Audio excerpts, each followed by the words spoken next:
What's up, guys? It's Lone Wide Receiver on Twitter and Crazy Cam 3000 on Reddit. I'm going to break down this Thanksgiving slate with you guys. Only 3 games. We got Chicago at Detroit, Washington at Dallas, and Atlanta at New Orleans. So to start off, I just want to give a little rundown of their fantasy points allowed per position. At quarterback, Atlanta and New Orleans are both top 5 in fantasy points allowed to quarterbacks. Your mid-tier ones guys would be Detroit and Washington, 10th, 13th, and then Chicago and Dallas are 19th and 20th. Atlanta is really the only team that's you're going to get a huge advantage at with running back this week, it seems. Atlanta's first in points given up to running backs. Detroit's 15th, Washington 21st, Dallas 24th, New Orleans 28th, and Chicago 32nd. What I've noticed about fantasy points allowed to running backs and wide receivers, unless it's like a really bad team, if they're high on this spectrum, they're usually lower on the wide receivers, and if they're higher on wide receiver, they're usually lower on running back. And so, like, New Orleans 28th against running backs, but they give up the first most to wide receivers. Chicago has the best run defense, but they give up the 5th most to wide receivers. Sorry. Detroit is 10th or 15th against running backs, and then 10th against wide receivers. If they're in the middle, like in the 10 to 20 ranges, it doesn't really flip that high. They could stay the same. But if they're at the bottom, unless they're a really good defense, or if they're at the bottom of one of these categories, they're usually higher at the top of the other one. I know people were talking about Zach Center this week with Johnson out, but Chicago, as you see, they're giving up the least amount of points to running backs. So I don't like any of that. I don't like any of that Detroit Lions running back action this week. Which means, if you want to pick someone who thinks they know something to fade and you pick me, then I guess Detroit's going to go off. But Chicago's 5th against wide receivers. Kenny Galladay is really the only one that rings out. You can play one of the Detroit's lower, cheaper guys as a punt play, and then tight ends, there's about no advantage to be had there. But every team except Dallas is, they're reasonably not amazing against wide receivers. But that's how fun of this. So we're going to work down the quarterbacks first. They are. There's only 6 in potential play here. Drew Brees is my favorite, and, he's priced at $9,000 for a reason. The man's completing like 74% of his passes this year. Atlanta is just atrocious at defense. So I don't see any reason why you would not like Drew Brees on this slate. I don't have any ownership projections for this slate yet, so I'm just gonna leave that out of here. But no, I won't. I could use my common sense. So you most likely, Drew Brees and Matt Ryan are going to be a little chalky this week. They have without a doubt the best 2 matchups. Ryan against New Orleans, same thing as Drew Brees. Basically, Saints defense isn't good. High total. I mean, that's all there is to it with that. Now, quarterbacks get a little bit cheaper now. Trubisky, Chicago's coming off a short week, but Trubisky's been real efficient this year. I've watched him play. I'm not a big film guy, but he still doesn't look like amazing out there. But I don't think Detroit's going to be the defense that makes that known, or like just makes that a prominent problem. They're not that amazing. A problem with Trubisky this week, he seems to like Allen Robinson a lot, and I would think Slade's going to line up on him. And Allen Robinson, I'm pretty sure you could go on Next Gen Stats and find it, but the man's not really known for his separation, and Darius Slay is a good corner, so I won't be playing any Allen Robinson this week. Dak, I don't like this game at all, except really Zeke. They just both play really slow, and I expect the Washington to play even slower than normal now that they're starting Colt McCoy at quarterback. Stafford, Chicago's getting up the 5th most fantasy points to wide receivers. Detroit's at home. Football's not playing the vacuum, as my uncle at Seth827 would say. Like there's a universe where Matthew Stafford could definitely come out and put up 3 touchdowns for 290 yards and 2 picks against the Bears. He could do better than that. Could definitely do a lot worse. Quarterbacks are hard to predict. You need them to stay efficient, and you need to be playing only good quarterbacks, in my opinion. And I would not consider Trubisky, Prescott, or McCoy to be good quarterbacks yet. Trubisky's the closest to being good, I'd say. But he has a good coach, and that matters a lot to quarterback production. Stafford, I don't think Matthew Stafford's terrible. I really like him at 6,800 too. I mean, I don't see any reason he should be priced.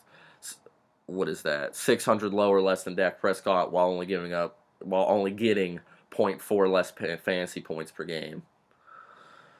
But yeah, Matt Ryan and Drew Brees are hashtag good in my opinion, which makes them, my favorite quarterback plays. I like Drew Brees more than Matt Ryan though. However, running back, I'll bring it up in every pod I do. I tweet about it on Twitter all the time.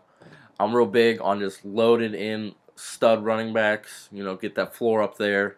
I know that's more of a cash stream strategy, but if you pay attention to the winning lineups in some of these early only tournaments recently, I mean, it's just stud running back, maybe a value running back in there, and then 3 cheap wide receivers.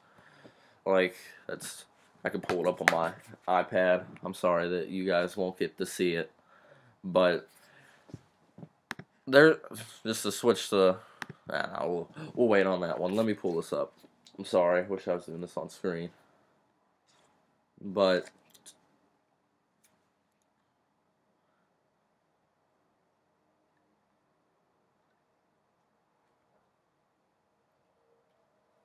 the first place and the second place lineup in the 60K Sunday NFL Snap 20 entry max had Barkley, Collins, and Elliott, and then Hilton, Galladay, and DJ Moore. Now, I'm not saying you have to punt wide receiver, but just all those guys over 8K, it's hard to love them with how high variance the wide receiver position could be. If you're going to play a high-priced wide receiver, it needs to be someone who's efficient and has a high racer. And we'll go check out a couple guys like that real quick just so I could show you what I'm talking about. We'll just do all season, too. Shout him out a lot on Twitter, too. Josh Hermsmeyer, I'm sorry if I butcher that, at Frisco Josh. He's the creator of airyards.com. It's completely free. It's a great source to just find data for wide receivers. It's stellar. But alright, scroll down to people with actual targets here. Alright, you know what? We're not going to be able to do it like this. I'll just have to. Come on. There we go. But, see, Michael Thomas, real efficient. 694 air yards and 966 receiving yards. 1.39 racer. It means he's efficient. He does the most he can with his targets, as you can see, by having 91 and catching 81, while Thielen, one above him, has 83 receptions on 115. And even Thielen's been performing really efficient this year, having a 95 racer. But, guys like these, that's basically saying, I would equate racer to, a completion percentage for, wide receivers almost. So, if you're playing Devontae Adams, he'll have a 78% completion percentage in a way. I don't know if that's the best analysis, but I think that's an easy way to look at it. But just guys with, if you're over 1, you're really efficient. Brandon Cooks, 0.87, he's not priced up that high. But that's just... So, Julio, AB, and Odell are over 8K on a week-to-week basis. Oh, here's DeAndre Hopkins, too. They all are. And AB's at 0.64, and none of them are at a 0.8 racer. And it's hard to want to put someone with that salary in a lineup when they're only 80% efficient or less. And I know that's that's still really good. And yes, it is really good. Those are the best wide receivers, and they have the potential to go off any week. But it's hard. Wide receivers are a hard position to play. It's hard to predict for fantasy. It's too high variance. You know what's going to happen with the running backs. You never do with the wide receivers. But back to the running backs on here. I obviously love Kamara, Zeke, and Ingram just for that strategy. Now, I really like Kamara Ingram stack, which I can't imagine that's going to be that unpopular. But I definitely like that.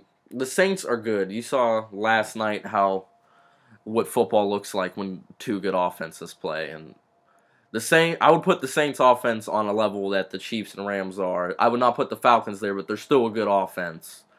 So I have a hard time seeing that game not being a shootout. But it is one of those division games where the coaches have a little bit of history with each other, a lot of film on each other. So it could be a rough matchup. But in New Orleans, the Superdome, I expect it to be real high scoring. Johnson's not playing, obviously, so I don't even have him. I do not play Adrian Peterson. I do not play bad football players. I hate how Washington plays football. I mean, it could work, but he is touchdown reliant. As are, anytime you're trying to get in first place, everyone's touchdown reliant at that point, but I just cannot justify paying Adrian Peterson. He doesn't catch passes. He's never been a good wide receiver his whole career. They're running a backup quarterback out there, so I would think Dallas is gonna have some stack boxes out, and Washington's O-line is banged up. There's nothing about that play points to success for me. Now, New Orleans is giving up the 28th most fantasy points to 28th least, I guess, fantasy most. 28th most, yeah, 28th most fantasy points to running backs. I would attribute that more to New Orleans having leads, and so teams aren't really able to run the ball on them, more so than I think New Orleans has a stout run defense. Coleman's finally, getting priced down more and more. I think he's better than Ito Smith. I don't really know why they're running Ito out there as much. I think Coleman can handle more than they're giving him.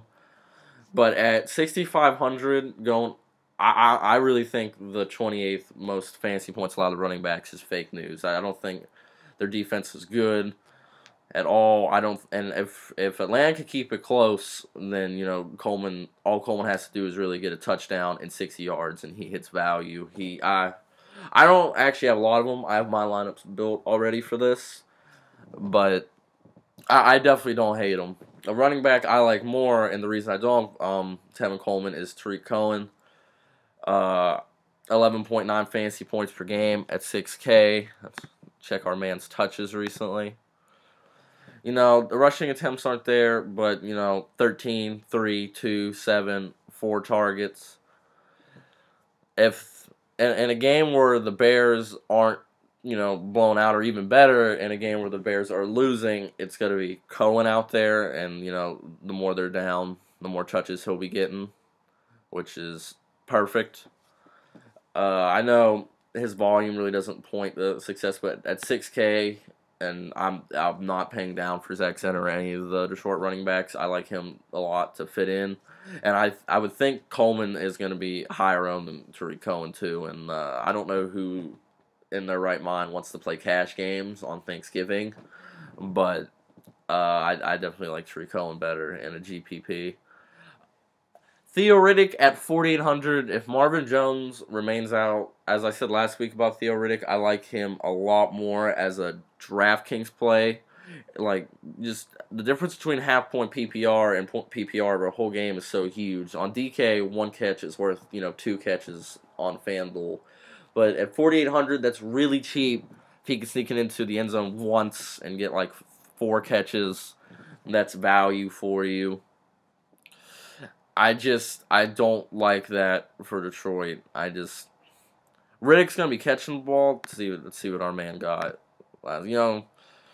8, 7, 7 targets. I know that looks better than Tariq Cohen's, and I even give it to you. It is, but with no rushing attempts. But it's just the thing with Riddick to me is, in playing running backs like this, is just their average depth of target is so low. Here, I could go show you his average depth of target right now.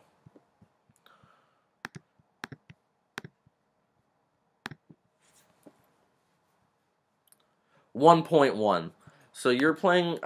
So these 7 targets go an average distance of 1.1 yards down the field. So that's just say he only gets 1 yard after each catch. But that's we'll say he catches all of them. So if he has 7 catches, that's 3.5 points. 14 yards, that's 1.4. Even if he catches every target and gets 1 yard after the catch each time, which he definitely could get more, but he could also get less than 1 yard. He could also get it behind the line of scrimmage. That's 1.4 points, 3.5. That's 4.9. Even if he catches every ball, and like that's the reason you need him to get in the end zone. You need him in there. That's really it for the running backs that would be willing to play on this slate. Is Zach Zenner not on here? Wait, what? Are you serious? Did I just not notice that?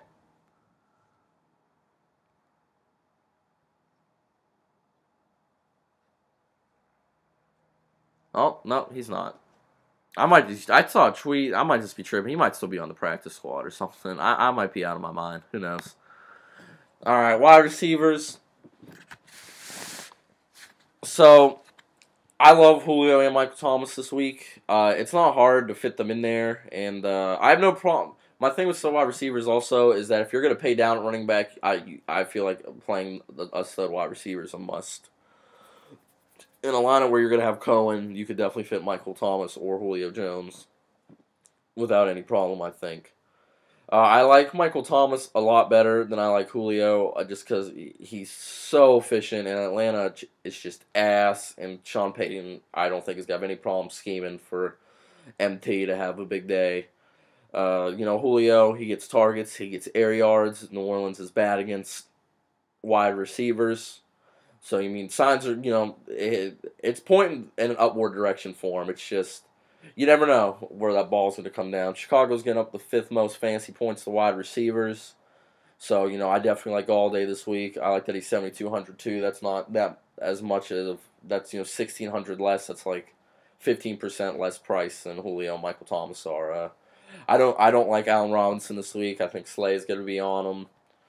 I don't think he's going to get a lot of separation. I think Trubisky's going to have to play it down a lot more to Anthony Miller and Taylor Gabriel and possibly Trey Burton. I don't like any wide receiver from the Dallas-Washington game except one, and we'll get to him. Trey Quinn, if he's healthy and playing, I don't hate him for matchup reasons. Same thing with Ridley. Marvin Jones is definitely not playing this week. Anthony Miller. He only got 3 targets last week, I believe. Yeah, 3 targets. He got the touchdown. Like I said, I think it's not Allen Robinson week at all. I think that's a great sign for Anthony Miller or Taylor Gabriel. I like Taylor Gabriel better. I'll skip a couple guys real quick.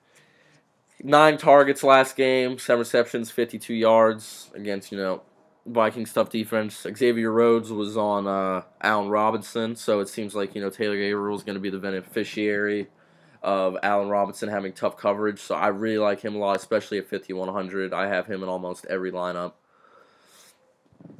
Sanu, any wide receiver on the Falcons is in play. I don't hate Cole Beasley. I'd rather not play him, but if you just need to fit someone in, that's one excuse. That is one justifiable way I feel to have a Cowboys wide receiver in your lineup. Doxson, same thing as Beasley. It's only a 3-game slate. I really do not like Dallas and Washington at all for potential wise. But if you just need to fit some guys in, and they'll both be low owned, then they can both get volume. You could definitely do worse things than playing them, but not a lot of worse things because there's not a lot to do this week. If Trey Quinn's out, Kirkwood, I definitely don't mind that. I don't like Maurice Harris. We went over Gabriel. Bruce Ellington plays. He got like 9 targets last week, right? Yeah, 9 targets. So, if he goes out there, and, Chicago's allowing the 5th most fantasy points to wide receivers, I don't hate that at all. But the guy I'm paying down for, and I'm pretty sure you've heard some people tweet about, is Trey Quinn. My uncle told me and him were talking about him last night, and he said he posted like over, like here. Let me see here. Trey Quinn college stats.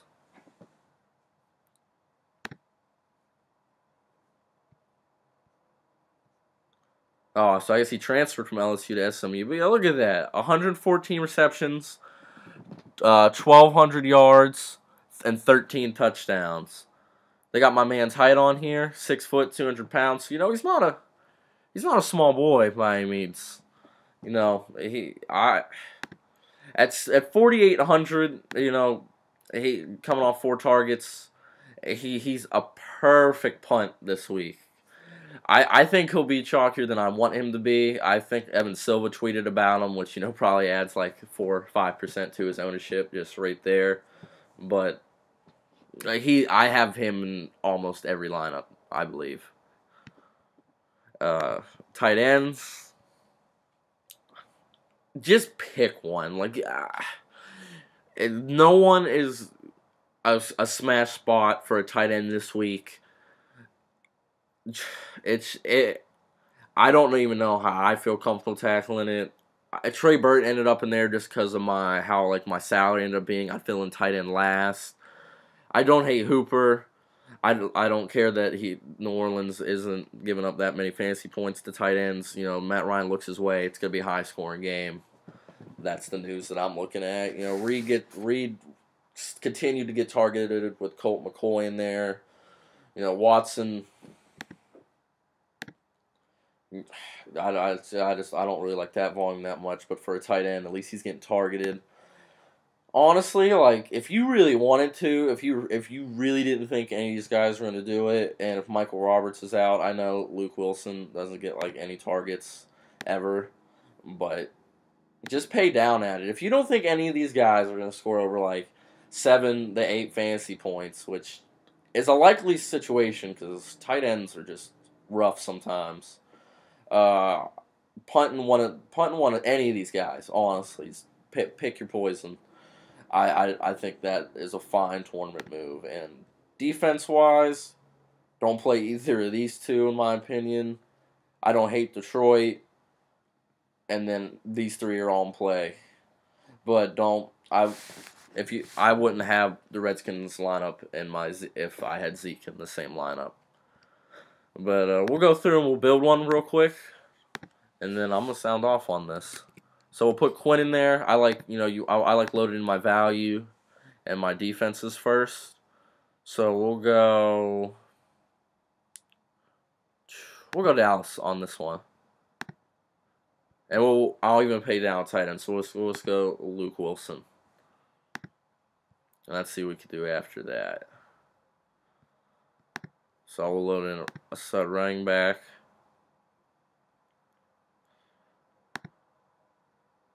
I'll load in Zeke too. Drew Brees. Michael Thomas.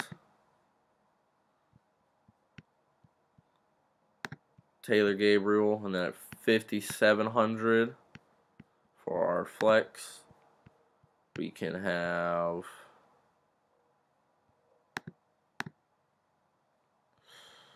oh, that's not going to do anything. Paying down to the Bears. Is it? Right now. Oh. Well, whatever. You know, Austin Hooper in the flex, double tight end. So, you know, you could easily fit Brees, Kamara, Elliott, and Michael Thomas in a lineup, which means you could easily fit Matt Ryan, Kamara, Zeke, and Julio in a lineup. So it's not that hard to load in the studs this week. But I'm going to sound off on this one. Hope you guys enjoyed it. Find me on DynastyFootballFactory.com, Twitter, @LowOnRideReceiver, and Reddit, CrazyCam3000. I hope you guys have a good Thanksgiving, and let's win some money.